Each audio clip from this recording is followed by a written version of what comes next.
I am finding the temptation to climb this just too much to resist. So I'm going to go for it. As said, it's not something I would usually do because there are barriers. I would usually stay outside, but like I said, I could come back to Tirana next time and this could be demolished. Let's see if we can get to the top. Whoa, it's steep.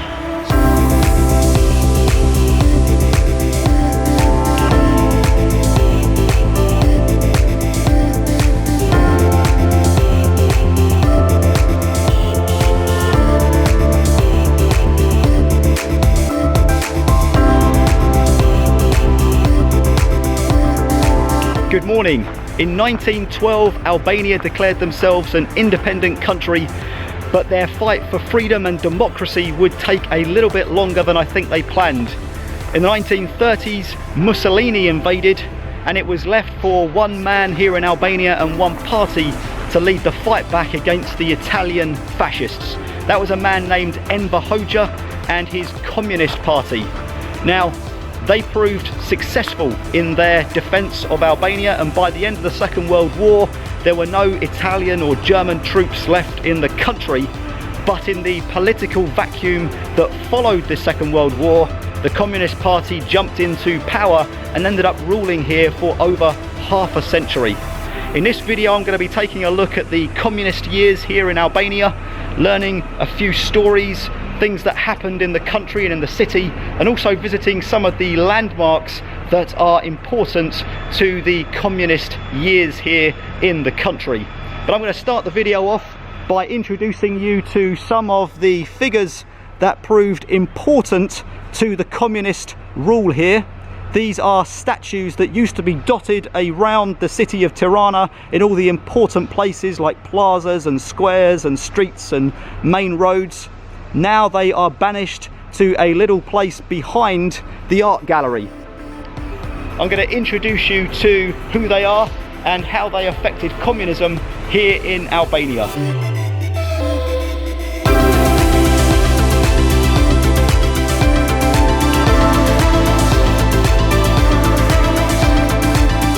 Let's start with this central statue.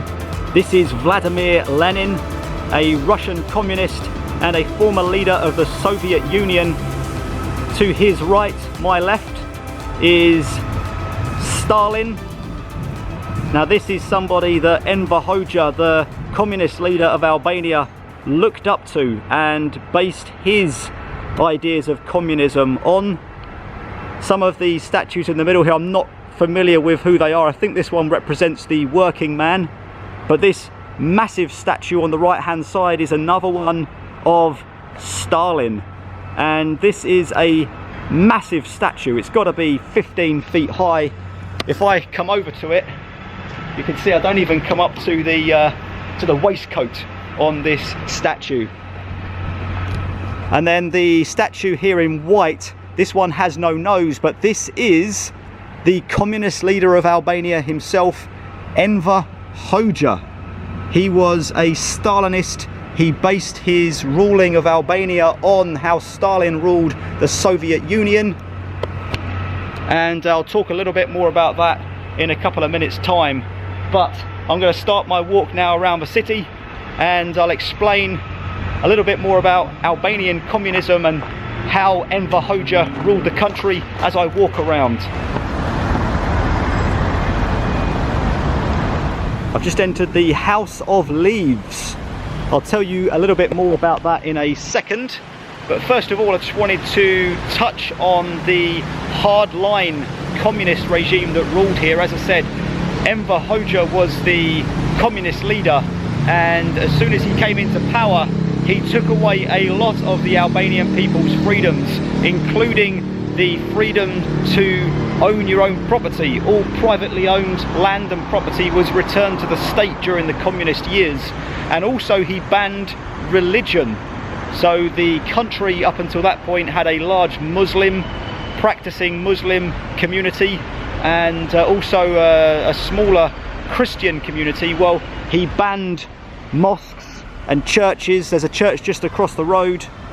It was all banned here during the communist times, and a lot of the churches and mosques were either destroyed or were used for other purposes. But I'm now at, as I said, a place called the House of Leaves. It's cost me 700 lek, which is just under £5 sterling to get in. And essentially this property started off as a medical clinic, I believe, and then it was used by the Gestapo during German occupation in the Second World War. And then once the communist regime took over here and the Second World War ended, it was used as a base for the secret police. So all of the investigations and files held against people who they believed were dissenting against the communist regime, all of that information was kept here, and it is now a museum on secret surveillance during that time, and it is dedicated to the people who were investigated and in many cases punished and executed.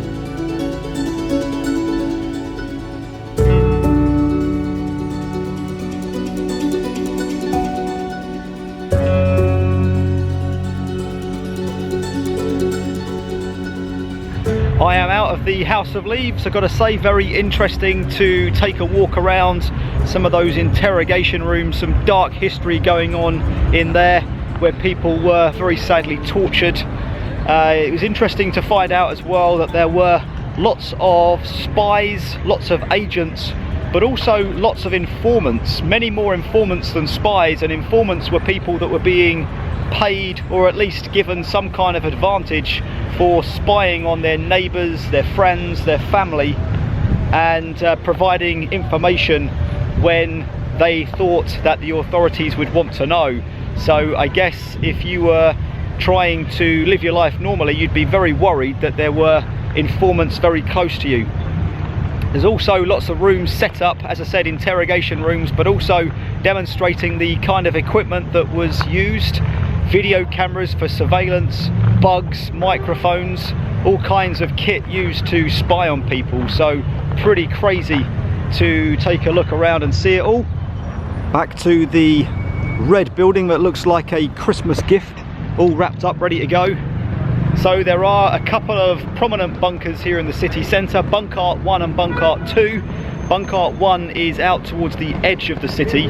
It's much larger than the one inside the city, but it is harder to get to. You have to catch a bus to travel over there. I'm going to head into Bunk'Art 2, which you can see is just behind me. I can see a sign for tickets, so I'll go and see how much they cost, see if I can get inside.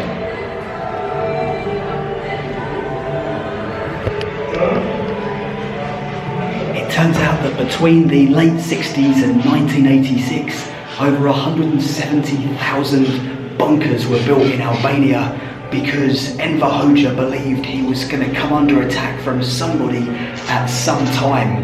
That attack never happened, but he truly believed that it was going to, hence he built all of these across the country.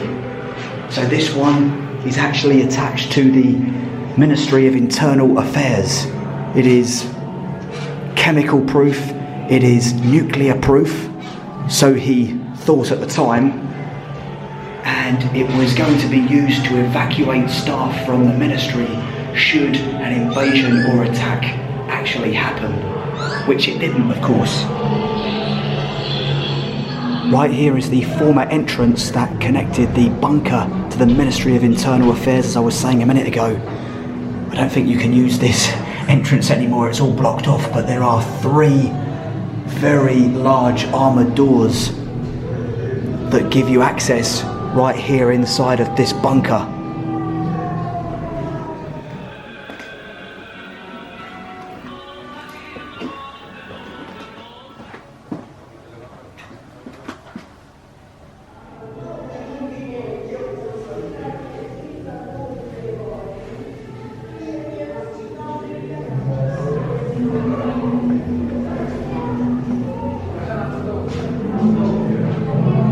Just entering a room now where there are literally thousands of names of people executed by the regime.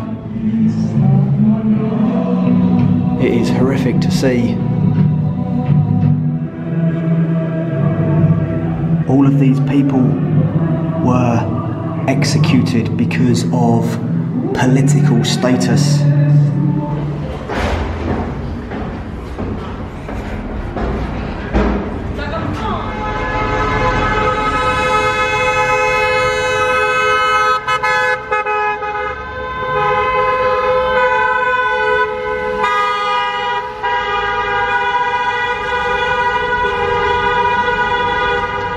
I found my way out of Bunk'Art 2, these days a museum and a memorial really of the people murdered during the communist regime.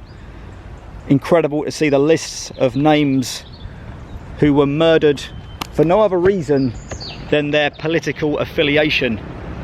So I've made my way up to a little park area, and there is a reason I'm here, but before I walk over there and show you what I've come here for, I wanted to talk briefly about the relationship that Albania had with other countries during the communist regime here. So when he came out of, I'm talking about Enver Hoxha, of course, the leader, the dictator who ruled here in Albania. When they came out of the Second World War, they had really one friend, and that was the Soviet Union, led by Stalin.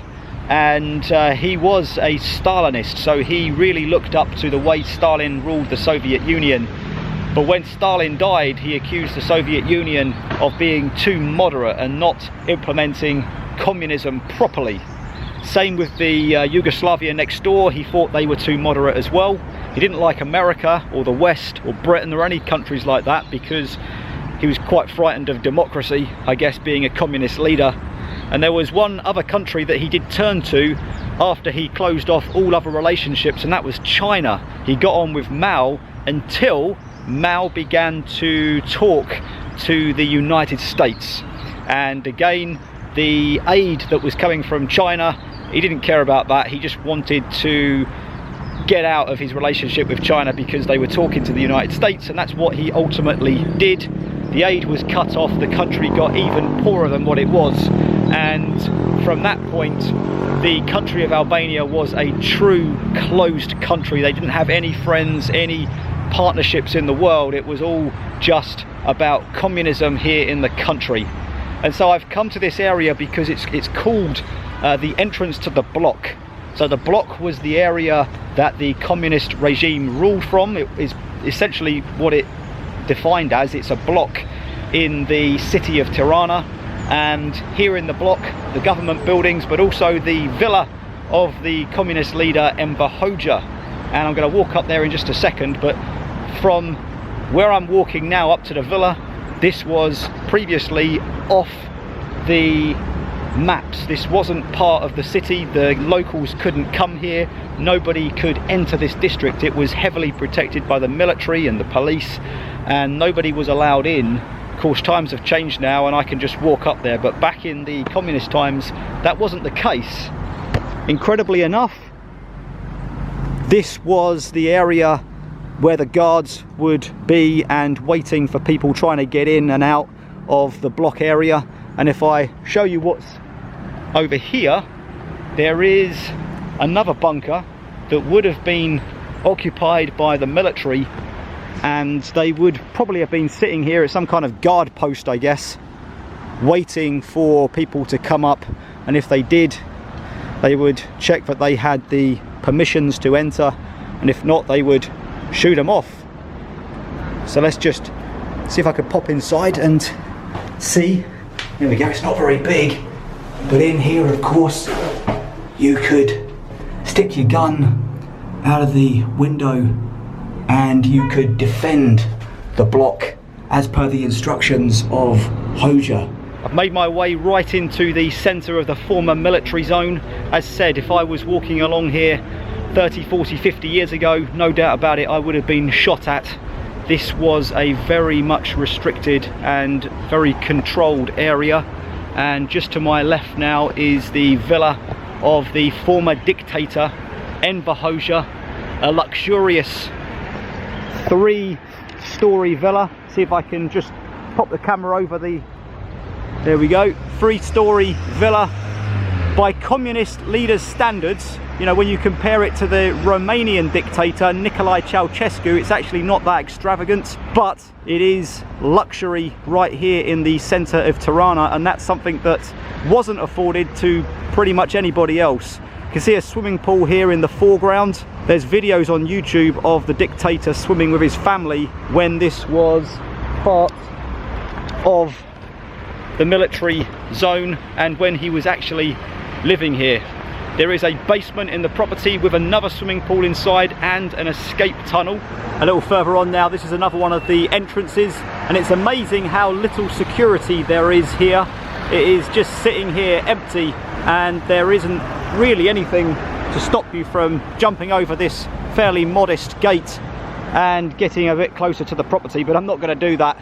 One last thing before I move on, just across the other side of the road now, communism is being stared down by the kernel of KFC.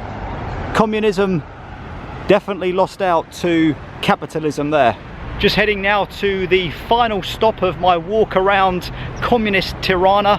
Hopefully you found it quite interesting to come along with me, but I just wanted on the way to the final stop to mention the fact that whilst what I've talked about in this video has pretty much been overwhelmingly negative towards communism, there are people in the country, mostly the older generation, that still have fond memories of how communism operated. And I've seen that before in other Soviet countries that I've visited. Not everybody despises it. Some people actually quite liked it because it provided them some comfort and it provided them with some reliability, I guess, of the things that were available to them. This is my final stop. It is a crazy, ugly structure. It's called the Pyramid. I'm going to get a bit closer and tell you more about it.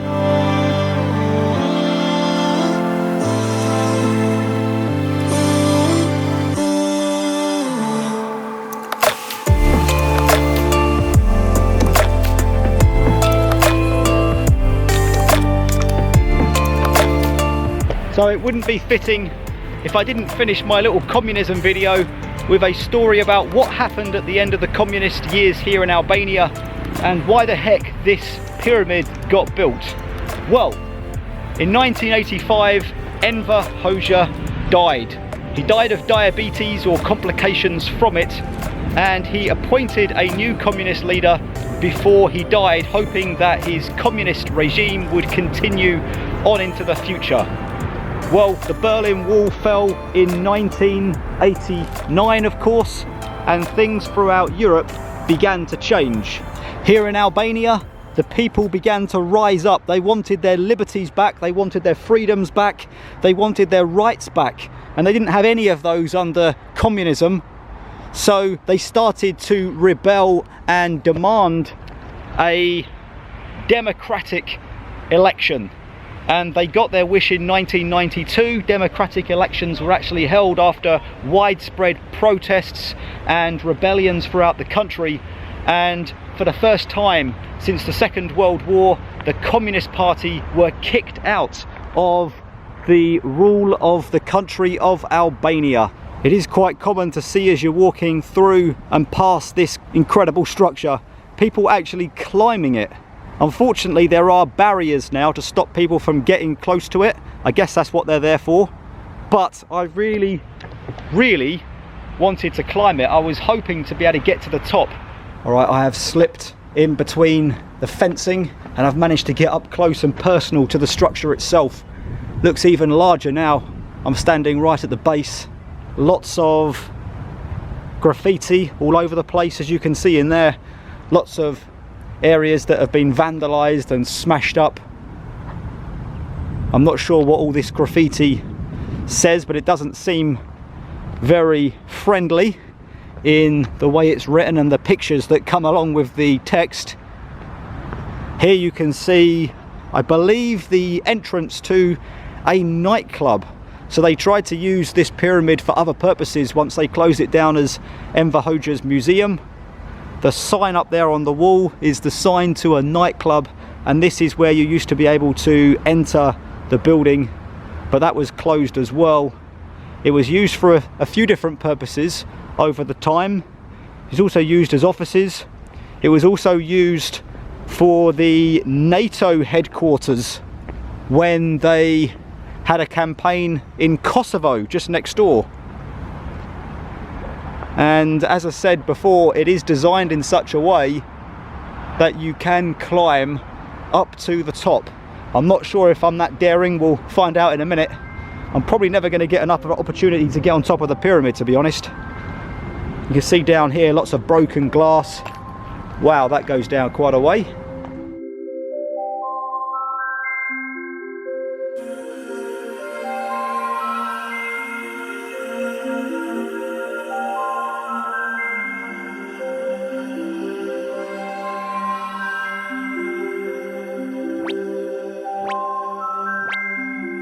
An old banner, Atrium Arena, Pyramida. This has got to be something to do with the nightclub. Folks, I'll be honest with you, I am finding the temptation to climb this just too much to resist. So I am going to go for it. As said, it's not something I would usually do because there are barriers. I would usually stay outside, but like I said, I could come back to Tirana next time and this could be demolished. I'm hoping it won't be. I think the government have said that they are going to try and restore it and use it as a cultural building or something like that, but you never know. So let's see if we can get to the top. Whoa, it's steep. I am going to put the camera away a little bit so that I don't fall, because if I was to fall, that would not be good. Okay, I'm not going to put the camera away. I'm going to, whoa, it's a bit slippery. Yes, I'm going to put the camera away.